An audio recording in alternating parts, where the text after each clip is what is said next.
When we think of witches, an image creeps into our minds, a crooked old hag, hunched in the shadows, whispering secrets to demons and restless spirits. Her eyes gleam with unnatural light as she stirs a blackened cauldron, muttering spells that twist the air itself. The stories say she feasts on children, luring them into her lair with promises of sweets and warmth, only to vanish them into darkness. The witch isn't just a character from tales. She's the nightmare that refuses to die.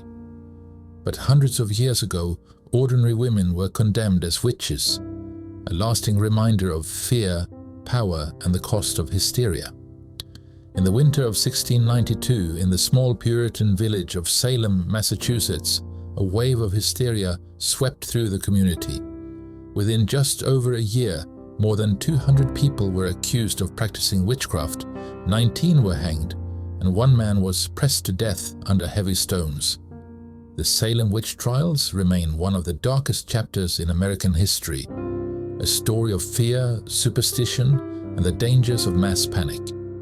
Salem Village was a deeply religious Puritan settlement. Life was harsh.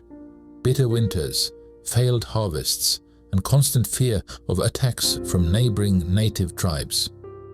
The Puritans believed Satan was everywhere, waiting to corrupt their souls. Misfortune was rarely seen as coincidence. Sickness, crop failure, or strange behavior were often blamed on the devil's work. By the late 1600s, Salem was already divided by bitter feuds. Families argued over land, church leadership, and politics. Tensions were high, and suspicion simmered beneath the surface. It only took one spark to ignite the fire.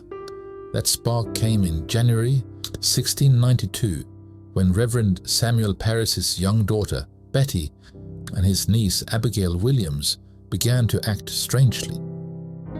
They screamed, contorted their bodies, and claimed to see visions. Soon, other young girls in the village began to display similar fits. Doctors could not explain the behavior, except to say it must be the work of witchcraft. Fear spread quickly. Pressured to name who was tormenting them, the girls accused 3 women: Tituba, Reverend Parris's enslaved servant from the Caribbean; Sarah Good, a homeless beggar; and Sarah Osborne, an elderly bedridden woman. These women fit the image of easy targets, outsiders, poor, vulnerable. Under questioning, Tituba confessed, claiming that the devil had shown her a black book with many names written inside. Confession confirmed everyone's worst fears.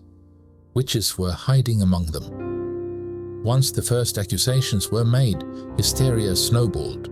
More and more villagers were accused, even respected members of the community. Anyone who doubted the trials or defended the accused risked becoming a suspect themselves. By the spring of 1692, the jails were overflowing. Dozens of people, from teenagers to grandparents, were shackled in cold, filthy cells. The young girls continued to have dramatic fits in court, claiming to see the accused spirits tormenting them.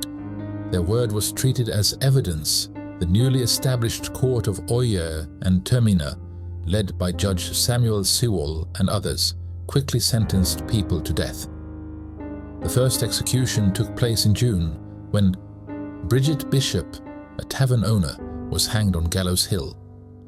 Over the next few months, the hangings continued. Sarah Good, Rebecca Nurse, Martha Carrier, George Burroughs, and many others were led to the gallows. George Burroughs, a former minister, stunned the crowd by reciting the Lord's Prayer perfectly, something witches were believed to be incapable of. For a moment it seemed he might be spared, but the execution went forward. The most gruesome death was that of Giles Corey. At 81 years old, Corey refused to enter a plea, knowing that doing so would allow the court to seize his land. As punishment, he was pressed beneath heavy stones. For 2 days he endured the torture, his final words, famously said to be, "More weight." He died without giving the court satisfaction. In total, 19 people were hanged. 1 was pressed to death, and several others died in prison. awaiting trial. By the autumn of 1692, doubt began to creep in. Some villagers realized the accusations had gone too far.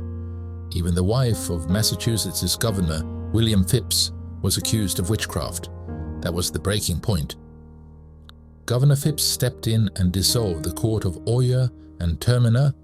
He established a new court that no longer allowed spectral evidence, the visions and claims of the afflicted girls. Without this type of testimony, most of the remaining prisoners were released. By May of 1693, the trials were officially over. The damage, however, was done. Families had been torn apart, reputations destroyed, and innocent lives lost. In the years that followed, many involved in the trials expressed deep regret. Judge Samuel Sewall publicly confessed guilt, and a day of fasting and remembrance was established to atone for the tragedy. It wasn't until 1702 that the trials were declared unlawful, and not until 1711 that the colony passed a bill restoring the rights and good names of the accused. Even then, it would take over 250 years, until 1957, for Massachusetts to formally apologize for the Salem Witch Trials. The Salem Witch Trials serve as a chilling reminder of what happens when fear and superstition override reason and justice. In less than 2 years, paranoia turned neighbors against one another, leading to some of the most infamous executions in American history. It is a story that continues to haunt us, not just about witches and Puritans, but about the dangers of hysteria, the abuse of power, and the human cost when truth is lost to fear.